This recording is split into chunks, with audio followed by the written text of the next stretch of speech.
آج عید کے دوسرے دن ہم ایک خصوصی پروگرام آپ کے لیے لے کر آئے ہیں. امید کرتے ہیں آپ کا آج کا دن بہت اچھا گزر رہا ہوگا اور ہم بھی اپنے کولیگز کے درمیان موجود ہیں اور ان سے جان رہے ہیں. کچھ صحافت کی بات بھی ہو رہی ہے اور کچھ عید کی بات بھی ہم نے کی. اور آج ایک خصوصی دن ہے, آج یوم تکبیر ہے. تو پاکستان کے, کیونکہ ہم جو میرے آج کے مہمان ہیں وہ نوجوان بھی ہیں پاکستان کے, تو کیسے آج کے دن کو دیکھتے ہیں اس پہ بھی ہم بات کریں گے. ذوالقرنین, یہ جو ہم جانبداری کی بات کر رہے تھے, مجھے کئی لوگ یہ آرگیومنٹ پیش کرتے ہیں کہ نیوٹرل تو صرف جانور ہوتا ہے, یہ تو کہا ہی جاتا ہے ہمارے ہاں, لیکن کہ یہ اگر سمجھ نہ آ رہی ہو کہ آپ کس طرف کھڑے ہوئے ہیں تو آپ کی بات کی اتنی ویلیو نہیں ہوتی. یہ ایک نیا آرگیومنٹ ہے جس کی جرنلزم میں پہلے تو کوئی گنجائش نہیں تھی. تو آپ کو بھی آرگیومنٹ سننے کو ملتا ہے؟ بہت زیادہ. بلکہ میں اکثر ایسے ہوتا ہے کہ کسی ایک خبر پہ, کسی ویڈیو پہ یا یوٹیوب پہ کریں یا ٹویٹر کے اوپر کوئی چیز لکھ دیں, بعض اوقات ہوتا ہے کہ دونوں سائڈ ہیں, ایک پی ایم ایل این کی ایکسٹریم, ایک پی ٹی آئی کی ایکسٹریم, دونوں سے گالیاں پڑ رہی ہوتی ہیں. اس وقت میں اپنے آپ کو کہتی ہوں اس کا مطلب میں کام ٹھیک کر رہا ہوں. جب دونوں گالیاں دے رہے ہیں اس کا مطلب میں ٹھیک کام کر رہا ہوں. تو کوئی ایک خبر آپ نے لکھنی ہے, آپ نے ایک فیکٹ لکھنا ہے. اگر جس کو پسند آئے گا وہ آپ کی تعریف کرے گا, جس کو برا لگے گا. تو آپ وہ ٹویٹ کیوں نہیں کرتے جو آج کل ہر کوئی کرتا ہے جب سے ان کا اکاؤنٹ مونیٹائز ہو جائے ٹویٹر پہ کہ آج بڑی خبر آنے والی ہے؟ تو آپ اس طرح کا تجسس کیوں نہیں بلڈ کرتے؟ اچھا, میں آپ کو مزے کی بات بتاؤں, میں نے آج تک اپنا ٹویٹر مونیٹائز نہیں کروایا, صرف اس لیے کہ کہیں ایسی لت نہ لگ جائے کہ صبح اٹھ کے صبح 4 بجے آنکھ کھولے, آنکھ ملتے ملتے لکھ دینا صلاۃ و خیر من النوم, کہ شاید نیچے کوئی 4 بندے گالیاں دے دیں, کوئی تعریفیں کر دیں گے, $4 آ جائیں گے.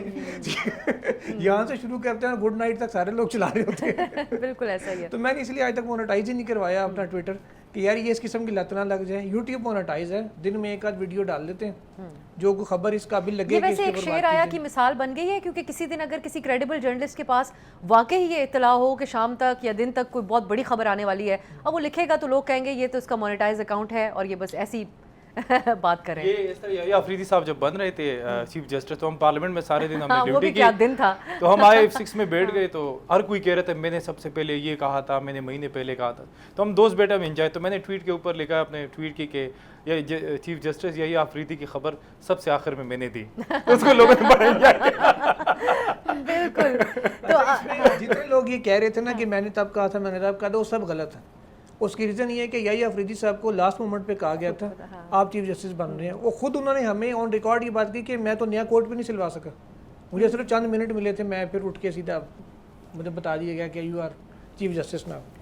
رمنا, یہ جو ہے جانبداری جس کو ہم کہتے ہیں, بائسز جو ہیں پولیٹیکل, اس میں ہم یہ بھی دیکھتے ہیں کہ زیادہ تر جو پاپولر جماعت ہو, ہمیشہ اصولی جرنلسٹ جو ہے ہمارے ہاں تو یہ کرتے آئے ہیں, جس میں ہمارے پاس بہت سے نام ہیں. صحافیوں کو تنقید کرنا تو آسان ہوتا ہے, ان کو ایکنالج کرنا ان کی کام کو وہ بہت کم کیا جاتا ہے. اور میں تو نام لے کے ایکنالج کرتی ہوں, متی اللہ جان صاحب پاکستان کے ایسے جرنلسٹ ہیں جو ہر بار موجودہ جو حکمران ہوتے ہیں ان کو کویسچن کرتے ہوئے ہمیں نظر آ رہے ہوتے ہیں. تو ایسے اور بھی بہت سارے لوگ ہیں. یہی بنیادی جو ہے وہ میڈیا کی ذمہ داری ہے, یا پھر اب جو نیا دور ہے اس کے اندر جو پاپولر سائڈ ہے اس کے ساتھ کھڑے ہو جانا؟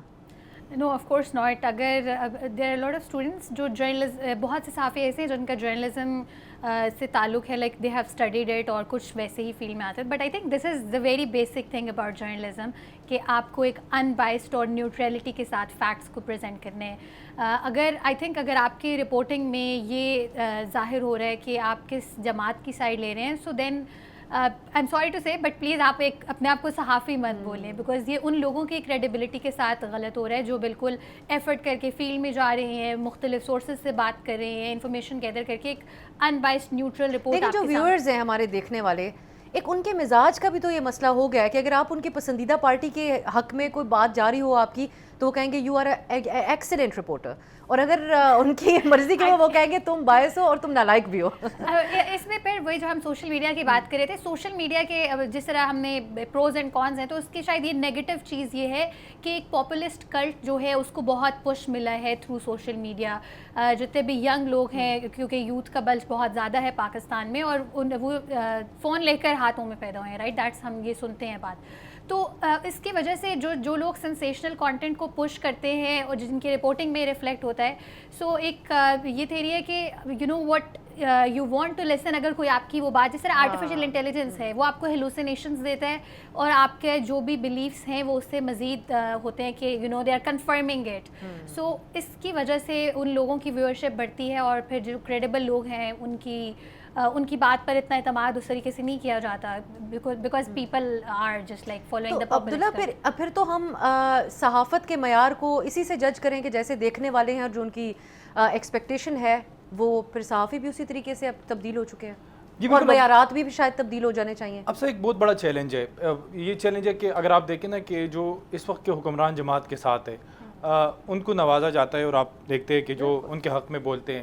اس طرح ماضی میں جو پاکستان تحریک انصاف کے ساتھ تھے ان کو سوشل میڈیا میں رکھا گیا تھا, ان کو مہینے کے 2 لاکھ 3 لاکھ روپے. میں بہت سارے صحافی اور آج کل جو ان کے آج کی حکومت کو جو سپورٹ کرتے ہیں, خواہ وہ کتنی ہی طوفان بدتمیزی کرتے ہوں سوشل میڈیا پر, ان کو یہ حکومت مکمل اون کر رہی ہوتی ہے, خواہ وہ کیسی بات کر رہے ہوں خواتین کے بارے میں. پارٹیز ہو رہی ہوتی ہیں ان کے اعزاز میں ایسی ویلکم ہوتا ہے کہ جیسے کوئی اسٹیٹ کا کوئی بہت بڑا مہمان آیا. یہ ایک بڑا چیلنج ہے. میں جب لاسٹ ایئر ہم سوری میں کوئی نام نہیں لے رہی کیونکہ میں خود ان لوگوں کی زبان سے بڑی خوفزدہ ہوں جیسی وہ بدتمیزی کرتے ہیں. جس طرح پیکا جیسی لیجسلیشنز لے کر آئی جا رہی ہیں اور یو نو اب ہر کوئی ڈرتا بھی ہے اس لحاظ سے کہ ہم کیا پوسٹ کریں اور کیا.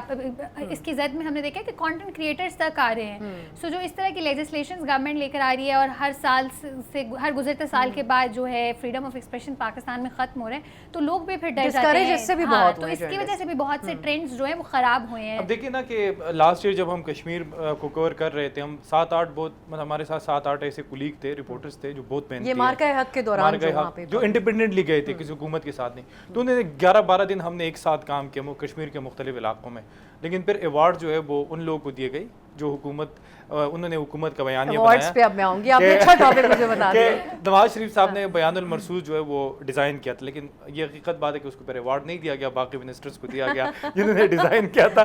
تو جرنلزم ایک چیلنج ہے, جرنلزم ایک چیلنج ہے. آپ کے کتنے جونیئرز کو تمغہ ملا اس بار یا اس سے پہلے بار؟ دیکھیں اب آپ نے ایوارڈ والی بات کو مجھے فکسیٹ کر دیا ہے. ایوارڈز کے اوپر چلیں آپ ذوالقرنین آپ اس پہ اپنا اوپینین ضرور دیں. جیسے کہ ہمارے ہاں میڈیا کے اندر تو کوئی آپ کی جو خدمات ہوتی ہیں اس کا کوئی اعتراف نہیں ہوتا, کوئی ایوارڈ نہیں ہے, کوئی ذکر نہیں کرتا. شاید غالباً کسی کے کوئی بڑے اچھے بیورو چیف ہوتے ہوں یا ایڈیٹر ہوتے ہوں تو وہ ان کو کبھی شاباش کہہ دیتے ہوں. اب تو وہ ٹرینڈ مجھے لگتا ہے ختم ہو چکا ہے. سو جو یہ ایوارڈز دیے گئے ہیں اس میں چند ایک کنٹروورشل یا جو سلیکٹیو ایوارڈز ہیں اس کی وجہ سے کچھ جو صحیح ملے ایوارڈز وہ بھی کنٹروورشل ہو جاتے ہیں آپ کی نظر میں, یا یہ پورا پروسیس ہی اس کو دوبارہ دیکھنے کی ضرورت ہے؟ نہیں دیکھیں, حدیقہ کیانی صاحبہ کو ملا ایوارڈ, ان کی پکچر لگا کے ہر بندہ کہہ رہا ہے یہ ڈیزرو کرتی تھی, ان کو کسی نے کنٹروورشل نہیں کیا.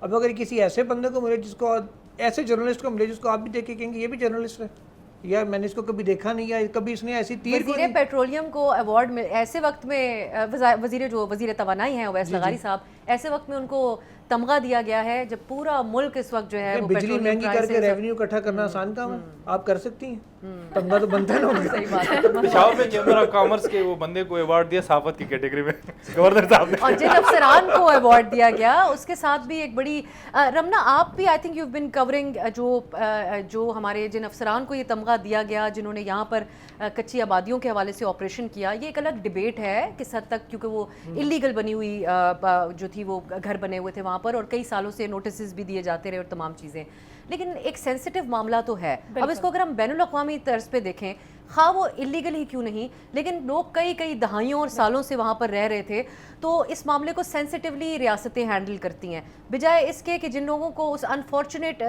جو آپریشن تھا اس کو لیڈ کر رہے تھے ان کو ایوارڈز بھی دیے جائے اور مزید تمسخر ان لوگوں کا اڑایا جائے جن کے پاس اب وہ چھت نہیں رہی جو ان کے پاس دہائیوں تک تھی. بالکل. تو یہ آپ اس کو کیسے دیکھتے ہیں؟ ابھی اس کے ریلیٹڈ جو ایک افسر ہیں, خاتون افسر ہیں, انہیں کا ذکر بالکل, سو ان کو ٹرولنگ کا سامنا کرنا پڑا. بٹ جو میرا ایکسپیرینس ہے, کیونکہ جب یہ سارا معاملہ ہوا تو آئی واز کورنگ اٹ, اور جب میں ان کمیونٹیز میں گئی, اب سا وڈ یو بلیو کہ جب میں وہاں پر گئی, بیکاز اپیرنٹلی وہ خاتون بھی کافی ینگ ہیں, اور سو مجھ سے کئی لوگوں نے پوچھا کیا آپ ڈاکٹر انم ہیں, تو خواتین اتنی سہمی لوگ ہوئی تھی بہت ڈرے وہاں ہوئے پر، تھے۔ لوگ اتنے ڈرے ہوئے تھے کیونکہ آپ کو وہاں پر کھنڈرات اور مسماری کے علاوہ اور کچھ نظر نہیں آ رہا تھا، اور یہ وہی جگہ تھی کہ کچھ چند مہینوں پہلے جہاں پر نارمل لائف ہوتی تھی۔ ہم نے یہ کہتے ہوئے، کیونکہ ہم تینوں یہاں پر جو بات کر رہے ہیں اس میں پروفیشنلزم کو مد نظر رکھ رہے ہیں، غیر قانونی تعمیرات جو ہوتی ہیں اس کو دنیا بھر میں واگزار کرایا جاتا ہے ذمہ دار حکومتوں کی طرف سے، لیکن اس کو درست انداز میں ہینڈل بھی کیا جاتا ہے جب وہاں پر رہائشی پاکستان کے سب سے ولنریبل طبقات ہیں، جیسے آپ نے کہا کہ یہ بڑے غریب لوگ ہیں، ان کے لیے مینج کرنا بہت مشکل ہونا تھا، لیکن اس کو اور کئی بے تحاشا کئی سالوں سے یہ معاملہ چل رہا ہے، کئی دفعہ نوٹسز بھی دیے گئے تھی، تو یہ غیر قانونی لیکن اس کو ہینڈل کرنا بڑے سینسٹیو انداز میں چاہیے، یہ ایک ڈیبیٹ اس کے اوپر ہونی چاہیے۔ جن لوگوں سے میں نے بات کی، یہ کافی دیر سے معاملہ چل رہا ہے لیکن لوگوں کو کمپنسیشن نہیں ملی، بہت سے لوگ ایسے ہیں جن کو کمپنسیشن نہیں ملی، تو اس میں آئی تھنک یہ والا پوائنٹ بہت امپورٹنٹ ہے کہ آپ اب اسلام آباد کو ایک اس طرح کا شہر بنانا چاہ رہے ہیں انٹرنیشنل لیول کا، سو جو آپ کے منسٹرز کی ایون اسٹیٹمنٹ آ رہی ہیں، they want to build a Manhattan style building but what at the cost of making your own people homeless, so I think یہ ریاست کو چلے ویری کوئکلی عبداللہ، آپ اس پہ اگر کچھ کہنا چاہیں جو ہم بات کر رہے ہیں، اس کو ہم کیسے ڈیبیٹ کریں اگر اس کے اوپر؟ دیکھیے اس میں دو چیزیں، اس میں 50% وہ لوگ ہیں جن کے پاس اپنی زمین تھی پرانی، اور باقی کچھ ایسے لوگ آ گئے بعد میں، وہ مائگریٹ کر گئے کہ انہوں نے برائے نام وہ ریاست کی زمین ان کے نام منتقل کی کچھ پیسے لے کے، اور یہ چیز ایکسٹینڈ ہوتی رہی۔ مطلب اگر آپ قائد اعظم یونیورسٹی کے ساتھ دیکھیں، F7 کے ساتھ دیکھیں، G7 بریمام، لیکن اگین مطلب ایک آپ نے ایک مقدمہ لڑنا ہوتا ہے۔ اگر جو لوگ واقعی میں ڈیزرونگ ہیں، ایک منصوبہ بھی آیا تھا کہ ہم جو کچی آبادیوں کے لوگ، وزیر داخلہ کہتے ہیں کہ کوئی ایک آپ بندہ لے کر آ جائیں یا ایک فیملی ایسی جن کو اس کی وہ پیسے نہ ملے ہوں۔ کچھ جگہوں پہ وہ کمپنسیشن جو ہے وہ دی گئی ہے، لیکن اگین اس کو نکالنے کا ایک طریقہ ہے، آپ ان کے لیے الٹرنیٹ بنائیں۔ لیکن اس سے ایک چیز بہت غلط گئی، مطلب جن افسران کو ایوارڈز دیے گئے اس بار، بہت پائنیئر بیوروکریٹس ہے جس سے میں ملتا ہوں، انہوں نے ماضی میں بہت کام کیے ہیں، لیکن وہ کسی بھی حکومت کا جو ہے وہ ماؤتھ پیس نہیں بنے، تو ان کے درمیان ایک مایوسی ضرور پھیل گئی کہ اگر آپ کی عمر، آپ کا تجربہ جو ہے وہ 5 سے 6 سال کیوں نہ ہو، لیکن اگر آپ ماؤتھ پیس بنتے ہیں یا حکومت کے لیے آپ وہ کام کرتے ہیں جن کی ضرورت نہیں ہوتی، تو آپ ایوارڈ جو ہے اس کے مستحق ہوں گے، اور آپ کو آگے بھی اب یہ بھی ہو سکتا ہے کہ 1-2 سالوں میں ان افسران کو وہ پوزیشن دی جائے جو گریڈ 21 گریڈ 22 کو دی جاتی ہے، تو ایک مایوسی ہے۔ سرکاری افسران کا، ملازمین کا یہ جو ذمہ داریاں ہوتی ہیں اس کے اوپر ایوارڈز دینے کی تو دنیا میں کوئی روایت نہیں ہے۔ کردار دیکھیں سید پور ولیج کے کیس میں، کچھ عرصہ پہلے اسی سید پور ولیج کو جو لوکلز کا ہے، بہت عرصے اسلام آباد بننے سے پہلے کے لوگ یہاں پہ ہیں، ان کو ماڈل ولیج CDA نے ڈکلیئر کیا، ساری بلڈنگز ان کو بنا کے دی۔ یہ تو بہت ہی قدیم ولیج ہے بائی دی وے جس کی آپ بات کر رہے ہیں۔ اس کو ماڈل کر کے انہوں نے خود ماڈل بنا کے دیا، کچھ عرصے بعد اب یہ لیٹسٹلی کہہ دیا جب یہ جگہ ضرورت پڑی کہ یہ تو سارا ایلیگل ہے، اس کو مسمار کرنے سے، اور پھر ہم کہتے ہیں کہ ہم فورن انویسٹر ہم پہ اعتبار کیوں نہیں کرتا جب ہم لوکلی لوگوں کا اعتماد اس طریقے سے اس کو ٹھیس پہنچاتے ہیں اپنی پالیسیز کے ذریعے۔ آپ تینوں کا بہت بہت شکریہ، ذوالقرنین، عبداللہ اینڈ رمنا۔ آج کے دن کی ایک اور بہت اہمیت ہے، جیسا کہ میں نے پہلے بھی ذکر کیا تھا، آج یوم تکبیر بھی ہم منا رہے ہیں، اور یہ بات اسٹیبلش ہو گئی، اور پچھلے 1 سال میں تو بالخصوص اسٹیبلش ہو گئی کہ آج کے دن جو پاکستان نے ایٹمی دھماکے کیے تھے، جہاں ایک یہ ڈیبیٹ ہے اور ہم سب کی دعا ہے کہ رہتی دنیا تک کبھی بھی کسی ممالک کے درمیان نیوکلیئر جنگ نہ ہو، ہم کبھی بھی ایسا نہ دیکھیں، لیکن ایک ڈیٹرنس جو اسٹیبلش ہوئی پاکستان کی ایٹمی طاقت بننے سے، اور اس میں جتنے لوگ پاکستان کی لیڈرشپ انوالو رہی اور اس کو کامیاب بنایا، ان سب کو سلام پیش کرنے کا بھی دن ہے، کیونکہ آج جب دنیا پاکستان کو دیکھتی ہے تو ایک ایٹمی طاقت کے طور پر دیکھتی ہے۔ So hats off to all of them. آپ سب کو یوم تکبیر بھی مبارک، عید مبارک۔ سبسکرائب کریں اور بیل دبائیں تاکہ کوئی خبر رہ نہ جائے۔